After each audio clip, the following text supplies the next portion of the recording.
Next, అమెరికాకు శత్రు దుర్భేద్య కవచం 15 లక్షల కోట్లతో అత్యాధునిక క్షిపణి రక్షణ వ్యవస్థ గోల్డెన్ డోమ్ ప్రాజెక్టు ప్రకటించిన ట్రంప్ అంటున్నాం. ఇంకా అంతరిక్షంలో యుద్ధాలు, ఉపగ్రహాలదే కీలక భూమిక, ప్రపంచ రక్షణ పటాన్ని మార్చేరున్న గోల్డెన్ డోమ్ అంటూ చూస్తున్నాం.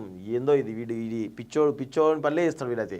సో భవిష్యత్తులో అమెరికా గగనతలంలోకి ఏ క్షిపణి ప్రవేశించకుండా, ఏ అణ్వాయుధము సమీపించకుండా గోల్డెన్ డోమ్ అనే అత్యంత ఆధునిక రక్షణ వ్యవస్థ నిర్మించేందుకు అగ్రరాజ్యం శ్రీకారం చుట్టింది.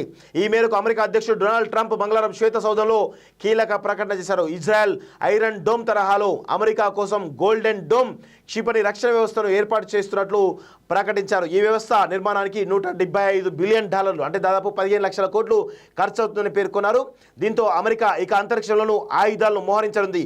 US space force general Michael Guetlein ఈ గోల్డెన్ డోమ్ నిర్మాణాన్ని పర్యవేక్షిస్తారని ట్రంప్ తెలిపారు. ఇది తన పదవీకాలం ముగిసేలోపు పూర్తవుతుందని ట్రంప్ చెప్పారు. నిర్మాణం పూర్తయిన తర్వాత ప్రపంచంలోని ఏ వైపు నుంచి క్షిపణి ప్రయోగించినా చివరికి అంతరిక్షం నుంచి దాడి చేసిన వాటిని అడ్డుకోగల సామర్థ్యం గోల్డెన్ డోమ్కు ఉంటుంది. ఇది అమెరికా సాధిస్తున్నటువంటి మరో గొప్ప విజయం, దేశ ప్రజల మనుగడకు ఎంతో ముఖ్యమైన ముందడుగు అని అమెరికా అధ్యక్షుడు పేర్కొన్నారు. ఏం లేదు, అది ప్రపంచంలో ఉన్నటువంటి అన్ని దేశాలను కూడా తన కంట్రోల్లోకి తెచ్చుకొని భయపెట్టి కంట్రోల్ తెచ్చుకోవడానికి చేసేటువంటి ఒక ప్రయత్నం తప్ప ఏది కాదనేది గుర్తుపెట్టుకోవాల్సిన అవసరం అయితే ఉంటుంది మిత్రులారా.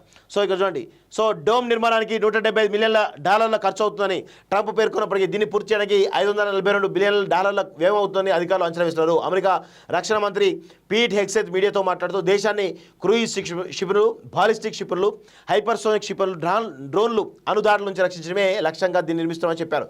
వ్యతిరేకిస్తున్న చైనా, రష్యా అంటూ చూస్తాను. ఇక వీడు ఆగడు, ఈ చైనా రష్యా వ్యతిరేకిస్తూనే ఉంటుంది. మరి ఏం చేస్తారో చూడాల్సిన అవసరం అయితే ఉంది.